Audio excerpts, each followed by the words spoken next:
Hello children, I am making this video for grammar topics which I am going to cover during this session in English subject.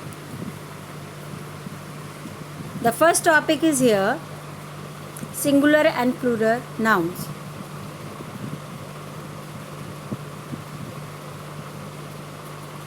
The first topic is singular and plural nouns. Singular में single word आ रहा है.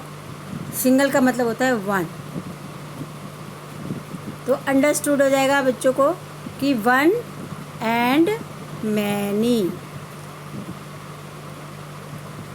One and many, right. One. अब बच्चों के हाथ में क्या होता है, इस चीज़ को आप बहुत इजीली सिखा सकते हैं. घर में जो भी सामान है इस टाइम, क्योंकि ऑनलाइन क्लासेस चल रही हैं, बच्चे घर में हैं, आपके घर में जो भी सामान नज़र आ रहा है एक जगह बैठा दीजिए और उसको पूछिए कि क्या क्या सामान नज़र आ रहा है. यानी कि उसको आपने एक तरह से नाउन पूछ लिए. ठीक है. उनसे पहले आपने पूछना है क्या क्या सामान नज़र आ रहा है. तो name in English. For example if I से चेयर, सोफ़ा, करेक्ट. अब आप इसकी ही काम मैनी पूछ लीजिए. तो उनको बोलेंगे कि लिखो, और फिर मैनी हो गया, इसका एस लगा दिया. चेयर्स, सोफ़ा, एस लगा दिया. Sofas, right.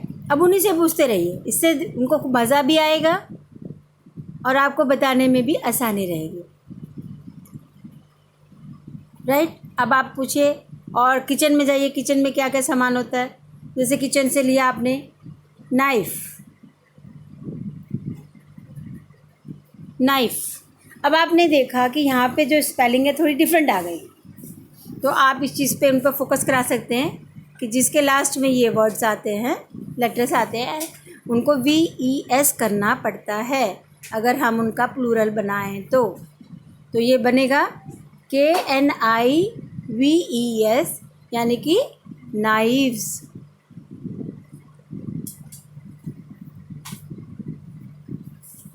नाइव्स. अब उनसे पूछिए इसी समय कि बेटा कोई और एग्जाम्पल बताओ जिसमें फ आ रहा हो. बच्चा बोल सकता है लीफ. यस. तो आपने पूछा कि बताओ उसी मेथड से कैसे बनेगा, तो वो बनेगा लीव्स. इस तरह से आपने ये वाला बता दिया. अब आप पूछिए कुछ वाई वाले, क्योंकि आप बड़े हैं, आपको पता है कि कौन कौन से उनको सिखाए जा सकते हैं. तो आपने वाई वाला बनाया, बेबी.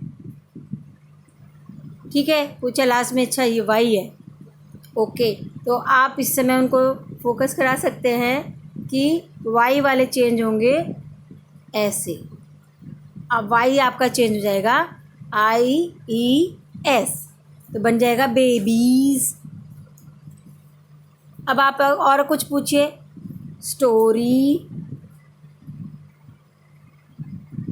यस. वाई एंडिंग हो गया तो स्टोरीज़.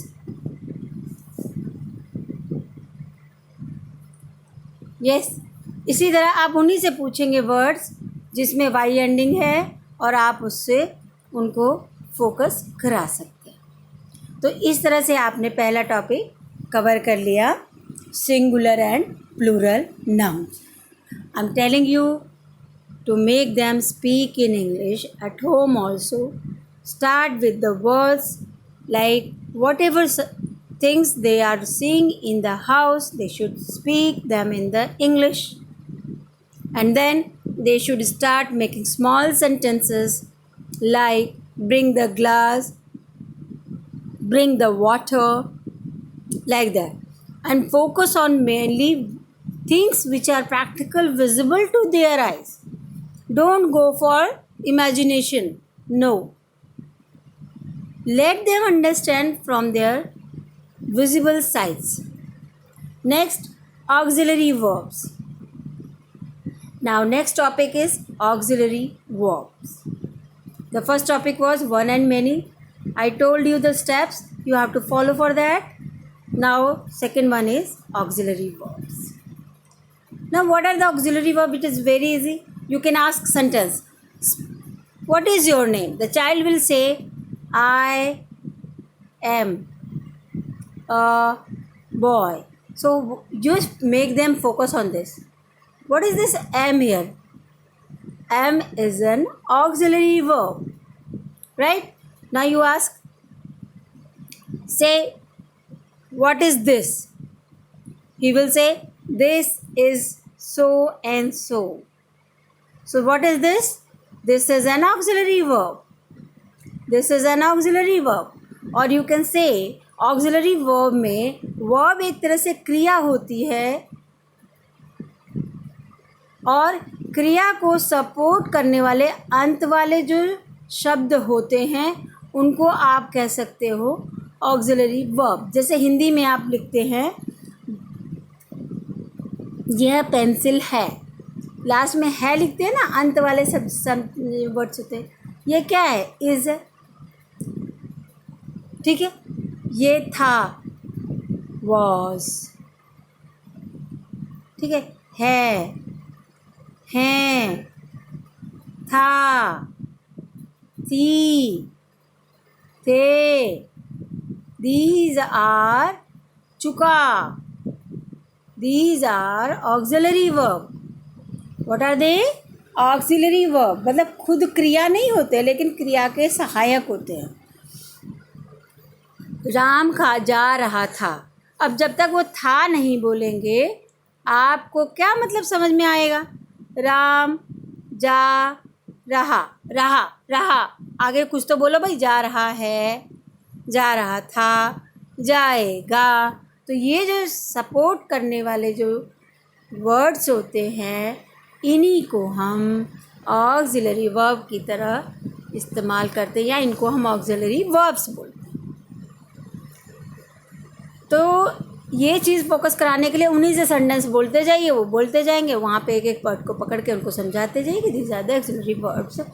यहाँ पे आप एक चीज़ और ले सकते हैं कि आई के साथ क्या लगेगा, ही के साथ क्या लगेगा, शी के साथ क्या लगेगा, दे के साथ क्या लगेगा, यू के साथ क्या लगेगा. ये इनकी आप प्रैक्टिस करा सकते हैं. आपको अगर खुद ही पता है तो मैं एक बार फिर से रिवाइज करा देती हूँ. पहले मैं आपको ऑक्सिलरी वर्ड्स की लिस्ट बताती हूँ. आई फोकस कर लेते हैं हम. चलो वर्ड्स को. आई के साथ एम यूज़ होता है जब हम प्रेजेंट टेंस की बात करते हैं और वॉज यूज़ होता है जब हम पास्ट टेंस की बात करते हैं. 2 वर्ड्स हो गए. और आई के साथ और क्या यूज़ करोगे? हैव. जब हम प्रेजेंट की बात करेंगे. आई के साथ हैड जब हम पास्ट की बात करेंगे. आई के साथ विल जब हम फ्यूचर की बात करेंगे. वुड जब हम इमेजिनेशन या कोई जो होने वाली संभावना है, जो आने वाले टाइम पे मैं कर सकता हूँ ऐसा बोलना चाहता हूँ तो वुड लिखेंगे. Can, could. अब ये देखो आपके पास एक चार्ट बन गया ना. चार्ट बन गया. ठीक है. तो अब आप एक को चार्ट के फॉर्म में आप बच्चों को बनाना सिखा सकते हैं. अब आप क्या करिए, पेन, अभी तो मैंने पेन से लिख दिया तो इसको मैं ऐसे इरेज अलग से नहीं कर पाऊँगी. आप आई को यहाँ से हटा दीजिए और यहाँ पे लिख दीजिए ही. और फिर पूछिए, यहाँ पे एम नहीं लगेगा तो वहाँ पे इज आ जाएगा. राइट. बाकी तो सेम हो गए. वॉज और ही है तो यहाँ पे हैज़ आ जाएगा. बाकी हैड भी यही रहेगा, विल भी यही रहेगा, वुड भी यही रहेगा, कैन भी यही रहेगा, कुड भी यही रहेगा. तो अब हम दोबारा करते हैं. Am, is, was, are, were,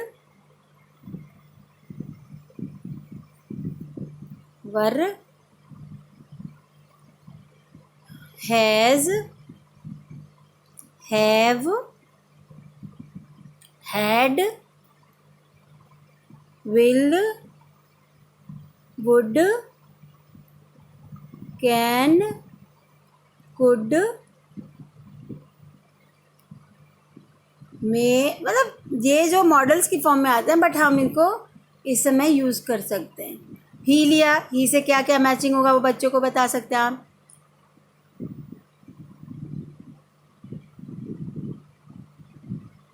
like this. फिर यहाँ पे शी ले लिया, शी और ही का बिल्कुल सेम होता है। फिर इसको मिटा के आपने दे कर दिया, यहाँ पर दे उठाया, दे से मैच करवा दिया कि भाई दे के, दे प्लूरल है तो इसके साथ ये होगा। फिर आपने यू लिया, फिर आपने नेम लिख दिया कोई।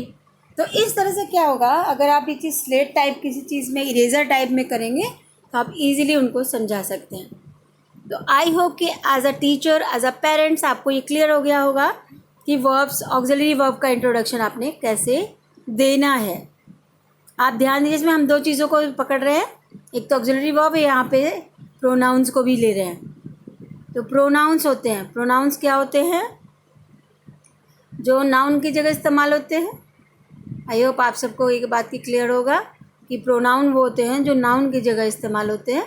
इस पर मेरा वीडियो है, चाहे तो आप उसका लिंक देख सकते हैं। अब हम नेक्स्ट टॉपिक पे जाएंगे, subject verb agreement. Subject verb agreement, subject वो वर्ड होता है जो जिसके पे सेंटेंस पूरा, जैसे देखिए एक क्लियर, एक छोटा सा सेंटेंस बताती हूँ। I drink water.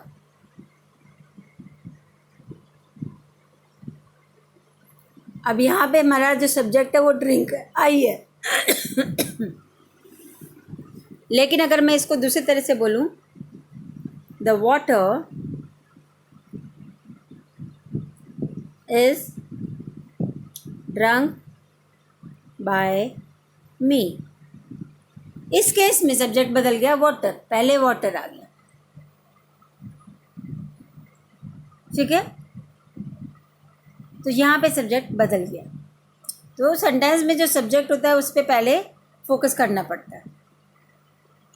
छोटे बच्चों के हिसाब से ये थोड़ा सा डिफरेंट है, इसीलिए इसको स्किप करते हैं। बस आप इतना ही बता दीजिएगा उनको कि जो सबसे पहले वर्ड लिखा जाता है हम उसको मेन सब्जेक्ट मानते हैं और आगे इसी के हिसाब से सेंटेंस बनता है। नाउ सेंटेंस के पार्ट यही होते हैं, सब्जेक्ट और predicate, subject and predicate. Predicate वो पार्ट होता है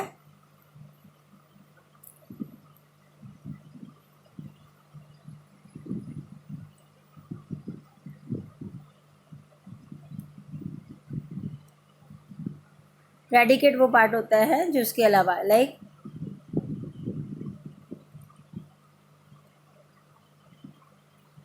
एक सेंटेंस बनाते हैं,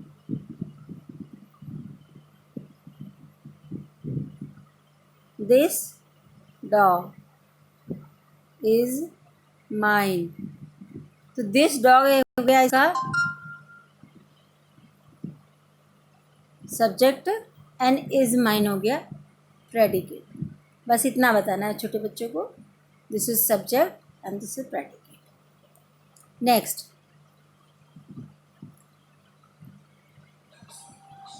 simple and compound sentence, complex sentence, declarative, interrogative, imperative, एक्सप्लेनेटिव। ये थोड़ा एंड में जाके बताना होगा, लेकिन थोड़ा सा आइडिया मैं आपको यहाँ दे सकती हूँ। आप इसको लास्ट में लीजिएगा, दिसंबर और जनवरी के आसपास बच्चों को समझाने के लिए। Simple sentence, this is a pencil, that is a pen, this is simple. Now compound में दो पार्ट्स जुड़ जाएंगे, कॉम्प्लेक्स में थोड़ा सा और बड़ा कर सकते हैं। अब ये चीज़ कैसे समझा सकते हैं आप, डिक्लेरेटिव होता है जो डिक्लेयर करने का होता है, दिस इज़ वेरी नाइस। तो जो डिक्लेयर कर रहे हैं उस चीज़ को डिक्लेयर कर रहे हैं, फोकस कर रहे हैं किसी पर्टिकुलर क्वालिटी के ऊपर। इंटरोगेटिव क्वेश्चन मार्क वाले सेंटेंसेस होते हैं, इंपरेटिव नॉर्मल सेंटेंसेस होते हैं, एक्सप्लेनेटरी जो बहुत ज़्यादा आश्चर्यचकित होता है, जिसके अंदर देखिए एक्सप्लेनेटरी में इस चिन्ह का इस्तेमाल किया जाता है, this is the sign. Interrogative में क्वेश्चन मार्क होता है, इंपरेटिव नॉर्मल सेंटेंस होता है, फुल स्टॉप लगाते हैं। इसमें कंजक्शन का इस्तेमाल किया जाता है कंपाउंड बनाने के लिए, एंड, बट, ठीक है, दैट, इस तरह का जो कंजक्शन का इस्तेमाल होता है तो वो उधर होते हैं। ये वाले सेंटेंसेस जो होते हैं आपके, इस तरह के सेंटेंसेस होते हैं। तो आप इनका अलग अलग टॉपिक लेके आप इनके बारे में अलग अलग डिस्कस करके एग्जाम्पल के तौर पे उनको बता सकते हैं। ठीक है। एंड पंक्चुएशन भी आप इसी तरह कर सकते हैं कि नॉर्मल सेंटेंस में आपको फुल स्टॉप लगाना है, क्वेश्चन मार्क है तो क्वेश्चन मार्क लगाना है, और एक्सक्लेमेटरी सेंटेंस है तो एक्सक्लेमेटरी सेंटेंस लगाना है। ये चीज़ शुरुआत से बच्चों को फोकस करानी है कि फर्स्ट लेटर कैपिटल होना चाहिए, लास्ट में फुल स्टॉप ज़रूर होना चाहिए, नेम है तो कैपिटल से शुरू होना चाहिए। जब हम शुरू से बोलेंगे ना तो ये चीज़ बच्चे भूलेंगे नहीं। Next, dialogue and quotation punctuation. ये देखिए जो हमारी बुक है इसके अंदर मैं शुरू से इस चीज़ में बहुत फोकस कर रही हूँ शुरू से कि डायलॉग डिलीवरी और कोटेशंस पंक्चुएशंस रूल। इसका मतलब है कोई जब हम डायलॉग बोलते हैं तो इन्वर्टेड कॉमा से शुरू होता है, वो डायलॉग इसके बीच में लिखा रहता है, और फिर यहाँ पे उसका होता है said the Meena, said mama, said ये, सेड टीचर, सिट डाउन। मान लो सिट डाउन टीचर ने बोला तो जो सिट डाउन है वो डबल कोट्स में लिखा जाएगा, और फिर जिसने कहा है उसके लिए सैड, और फिर उसका पर्सन का नाम या पर्सन के बारे में लिखा जाएगा कि टीचर है क्या है। तो ये होता है आपका डायलॉग हमेशा कोटेशन के बीच में लिखा जाता है, इसे हम इन्वर्टेड कोमास कहते हैं। और इसका यही रूल होता है कि जो डायलॉग है या तो पहले लिख जाएगा teacher said comma inverted commas, then line, then this and then full stop, या दूसरी तरफ से कह सकते हैं इसको, पहले आपने इन्वर्टेड कॉमास इस्तेमाल कर लिया, डायलॉग लिख लिया, कॉमा लगा दिया, सेड द टीचर, और बाद में फुल स्टॉप लगा लिया। ठीक है। तो ये बच्चों को फोकस जरूर कराएंगे कि बेटा डायलॉग्स जो होते हैं आपके डबल कोट्स में लिखे जाते हैं। ठीक है। और नॉर्मल सेंटेंसेस के होते हैं। तो इन्हीं से हमें पता चल जाता है कि ये बातचीत है। इन्वर्टेड कोमास जहाँ आ गए इसी से बच्चे को पता चलता है कि ये बातचीत हो रही है। ठीक है। इसी से पता चलता है, दिस इज द साइन। इनको हम नरेशन में भी कहते हैं, डायरेक्ट टॉक भी कहते हैं, डायरेक्ट नरेशन भी कहते हैं, और आगे इसका इनडायरेक्ट नरेशन भी सीखा जाता है कि बदलते समय अब किसी ने किसी से बातचीत की, मान लो मम्मी ने भैया को ये कहा, अब मम्मी ने बोला चले जाओ यार मत करो, भैया ने मम्मी ने डांटा। अब मान लो कोई बहन पापा को बताना चाह रही है तो वो इस फॉर्म में नहीं बताती है, फिर वो उसको इनडायरेक्ट फॉर्म में बताती है, तो वो तरीका हो जाता है अलग, तो उसके अलग से रूल्स होते हैं। अब आप नेक्स्ट लास्ट देख लीजिए।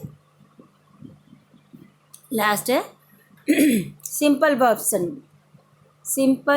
Verb tenses. अब इसमें टेंसेस है, वर्ब है, मान लीजिए कि एग्जाम्पल वर्ब क्रिया, वर्ब का मतलब क्रिया है, मैंने ऊपर भी बताया, क्रिया यानी कि एक्शन वर्ड्स।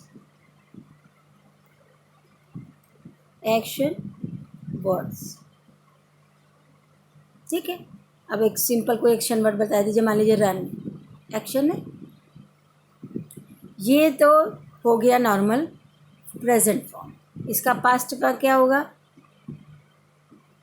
रैन। तो अब आपको एक बच्चों की लिस्ट तैयार करवानी है, इसमें सिर्फ प्रेजेंट और पास्ट की लिस्ट आप बनवाएंगे। ठीक है। कोई भी एक्शन वर्ड लेके वॉक, जो रोज़मर्रा के एक्शन है पहले उनको फोकस करवा लीजिए। क्या होगा इसी में बता देना शुरू करिए, जैसे मैंने आपको प्लूरल बताया था, ED। कुछ का पास्ट टेंस हो हम आराम से ED लगा के बना सकते हैं। से मतलब कहना, और इसका अब वाई का कैसे चेंज करेंगे याद करो, हमने वाई का आई और ई किया था, तो यहाँ भी इसको आई लगा दो और ये ड लगा दो, ई हटा दो, तो ये बन गया सेड, SAID, सेड। ठीक है, से का पास्ट टेंस हो गया सेड, टॉक, TALK, टॉक, और इसके आगे ई लगा दिया, ED लगा दिया तो पास्ट टेंस टॉक्ड। ये अब बताइए, यस यस्टरडे के लिए बोलेंगे, यस्टरडे का मतलब होता है पास्ट टेंस, ये टुडे के टाइम बोलेंगे अभी जब बात कर रहे हैं। तो पहले मैंने टेंसेस पे भी एक वीडियो बनाई है, उसको आप भी चेक कर सकते हैं। और कोई बताइए एक्शन वर्ड। राइट, जो नॉर्मल करते हैं वो उन्हीं को पकड़िए ताकि उनको लिखने में समझने में आसानी हो। तो ये आई बदलेगा यहाँ पर, पास्ट टेंस में रोट बन गया रोट। अब इससे मिलता जुलता देखिए, ब्रिंग, BRING, तो ये बदलेगा आई, ब्रोंग नहीं होगा, ब्रॉट, BROUGHT,